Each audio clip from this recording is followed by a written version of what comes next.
नमस्कार बच्चों। कक्षा 8 विषय हिंदी पाठ 2 उप विषय काकी।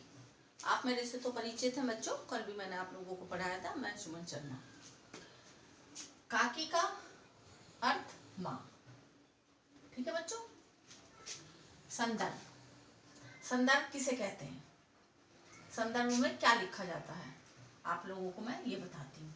संदर्भ में बच्चों किताब का नाम, पाठ का नाम और लेखक का नाम, 3 चीजें लिखी जाती हैं जिसको हम संदर्भ कहते हैं। किस किस का नाम? किताब का नाम मंजरी, पाठ का नाम काकी और लेखक का नाम सियाराम शरण गुप्त। तीनों नाम हो गए बच्चों। इसको क्या कहेंगे हम? संदर्भ। ठीक है बच्चों। ये जो काकी कहानी है बच्चों, ये बहुत ही मार्मिक कहानी है।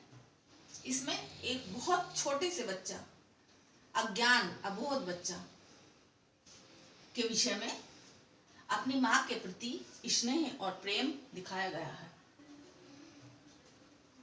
शामू जो है एक नादान अबोध बालक है। जब वो सुबह सोकर उठता है तो उसके घर में कोहराम मचा हुआ था, शोर शराबा हो रहा था, रोना पीटना मचा हुआ था। उसकी ये समझ में नहीं आ रहा था कि ये अचानक क्या हो गया। उसको ये नहीं पता था कि ये क्या है क्या नहीं है, वो क्या समझे क्या ना समझे, क्योंकि वो अबोध बालक था। उसने देखा कि उसकी काकी माँ को सभी लोग उठाकर ले जा रहे हैं और शामू रो रहा है। उनके जो दासियां थी वो उसको चुप कर रही थी। अब बच्चों प्रसंग में मैं आपको बताती हूँ कि फिर दोबारा से एक बार आपको मैं बता देती हूँ। संदर्भ प्रस्तुत गद्यांश हमारी पाठ्य पुस्तक मंजरी के काकी नामक पाठ से लिया गया है। इसके लेखक सियाराम शरण गुप्त हैं। ठीक है बच्चों। प्रस्तुत गद्यांश हमारी पाठ्य पुस्तक मंजरी के काकी नामक पाठ से लिया गया है। इसके लेखक सियाराम शरण गुप्त हैं। आगे समझ में। अब आता है हमारा प्रसंग। इस कहानी में एक अबोध बालक का अपनी माँ के प्रति गहरा प्रेम दिखाया गया है, जो कि मैंने अभी आप लोगों को बताया था। शामू की माँ काकी को मृत्यु के बाद में लोग शमशान ले गए। नादान शामू को घर पर ही छोड़कर चले गए। उसी के विषय में ये बताया गया है कि शामू को रोते रोते सभी लोगों ने शांत कराया। जब उसकी माँ का दाह संस्कार करके सभी लोग घर पे आए तो शामू रोते रोते चुप तो हो गया, लेकिन उसकी उत्सुकता, उसके मन में यही सवाल उठ रहा था कि मेरी माँ, मेरी काकी कहाँ चली गई। सभी ने उसको समझाया कि तुम्हारी काकी जो है अपने मामा के घर गई है, और यह कहकर उसको शांत करा दिया। शामू शांत तो हो गया, लेकिन उसका प्रेम और स्नेह अपनी माँ के प्रति उमड़ता रहा। एक दिन शामू ने अपने पिता से पैसे मांगे पतंग लाने के लिए, लेकिन उसके पिता ने उसको मना कर दिया। पतंग लाने के लिए पैसे नहीं दिए। इसके प्रति शामू का विरोध करा उसने, और उसने अपने पिता की कोट से एक चवन्नी चुराकर पतंग ले आया और उस पतंग पर उसने काकी लिखवाया, और उसने ये कहा कि इस पतंग को मैं राम के यहाँ भेजूंगा, इस पर बैठकर मेरी काकी नीचे उतरेगी। बच्चों ये इसका सार है इस कहानी का। अब मैं आप लोगों को प्रश्न बताती हूँ। और शामू ने भोला के सामने कौन सा रहस्य खोला? शामू ने भोला के सामने कौन सा रहस्य खोला? मैं यह पतंग राम के यहाँ भेजूंगा, इस पर बैठकर काकी नीचे उतरेगी। क्वेश्चन नंबर 2, शामू ने कागज पर काकी क्यों लिखवाया? श्यामू ने कागज पर काकी क्यों लिखवाया? उत्तर, नाम लिखा रहेगा तो पतंग ठीक काकी के पास पहुंच जाएगी। पतंग पर नाम लिखा रहेगा तो यह पतंग ठीक किसके पास पहुंचेगी? काकी के पास पहुंचेगी। इसलिए उसने उस पतंग पर नाम लिखा था। ठीक है बच्चों, अब आप लोग इसको उतार लीजिए, फिर मैं आगे बताती हूँ।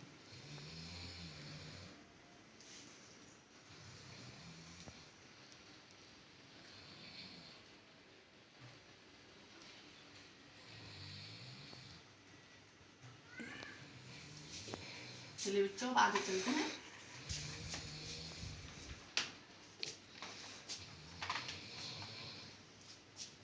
अगला प्रश्न, उड़ती हुई पतंग को देखकर श्यामू का हृदय क्यों खिल उठा?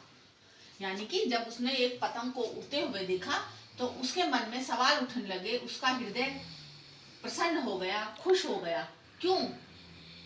उसने सोचा कि उड़ती हुई पतंग को देखकर श्यामू का हृदय खिल उठा। उसने सोचा पतंग पर बैठकर काकी नीचे उतरेगी, इसलिए उसका हृदय खिल उठा। ठीक है बच्चों, दोबारा बताती हूँ। उड़ती हुई पतंग को देखकर श्यामू का हृदय क्यों खिल उठा? उत्तर, उड़ती हुई पतंग को देखकर श्यामू का हृदय खिल उठा। उसने सोचा पतंग पर बैठकर काकी नीचे उतरेगी। अब बच्चों, वाक्यांशों के लिए एक शब्द। जो वाक्य पूरा बना हुआ है उसको हम संक्षिप्त में लिखेंगे, उसको कहते हैं एक शब्द। वाक्यांशों के लिए एक शब्द, पूरे वाक्य के लिए हम एक शब्द प्रयोग करेंगे। वो क्या है? जो बुद्धि वाला हो, क्या कहेंगे उसको? बुद्धिमान। जो बुद्धि वाला हो, क्या कहेंगे उसे? बुद्धिमान।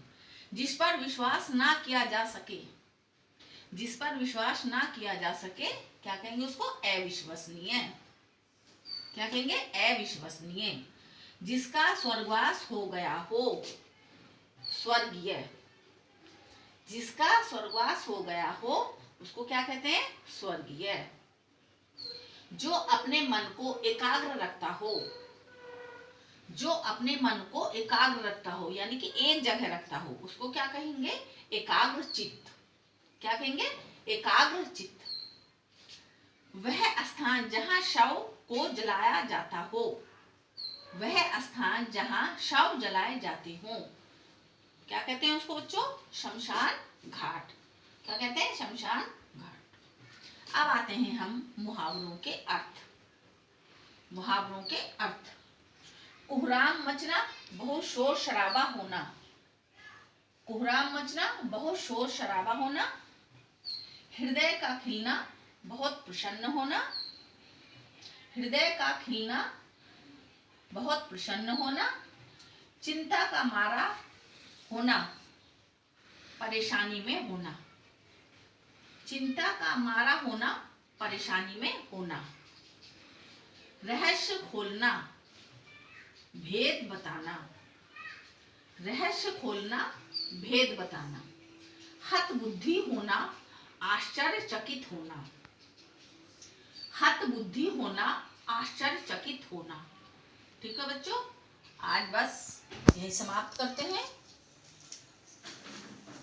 धन्यवाद, कल मिलेंगे। बच्चों, एक रिक्वेस्ट है मेरी आप लोगों से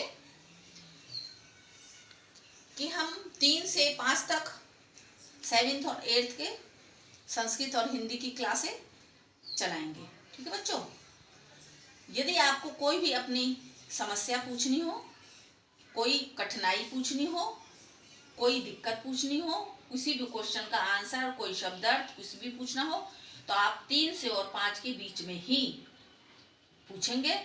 मैं आप लोगों की समस्या का समाधान या कठिनाइयों का निवारण नया पाठ पढ़ाने से पहले, यानी कि अगला पाठ पढ़ाने से पहले आपकी समस्याओं का निवारण करूंगी, उसके बाद अगला पाठ पढ़ाऊंगी। नंबर 2 बच्चों, कोई भी बच्चा फोन पर मिस कॉल नहीं करेगा। ठीक है बच्चों, कोई भी बच्चा फोन पर मिस कॉल नहीं करेगा। जिसको पूछना है वो कॉल करे और कॉल करके ही मुझसे बात करे। मिस कॉल कोई नहीं देगा। मैं आप लोगों को समझा रही हूँ, यदि आप लोग मिस कॉल करेंगे तो मैं आप लोगों के क्वेश्चन का जवाब नहीं दूंगी। ठीक है बच्चों। और 3 से 5 के समय में ही आप मुझसे कांटेक्ट में रहेंगे। मैं आपकी समस्या मैंने अभी आप लोगों को बताया है, अगला पाठ में तब पढ़ाऊंगी, पहले आपकी समस्याओं का समाधान करूंगी। और जो इससे और भी बच्चों नोट्स हैं अभी जो मैंने अपनी कॉपी में रजिस्टर में बनाए हुए हैं, अपने नोटबुक में बनाए हुए हैं, वो हम आपको सब कुछ व्हाट्सएप कर देंगे। ठीक है, हम उनको सब व्हाट्सएप कर देंगे। आप उनको अपनी कॉपियों में सुव्यवस्थित तरीके से, सुंदरता से, सफाई से कवर चढ़ा के कॉपियों पे लिखेंगे बच्चों। ठीक है बच्चों, धन्यवाद। आज यहीं समाप्त करते हैं।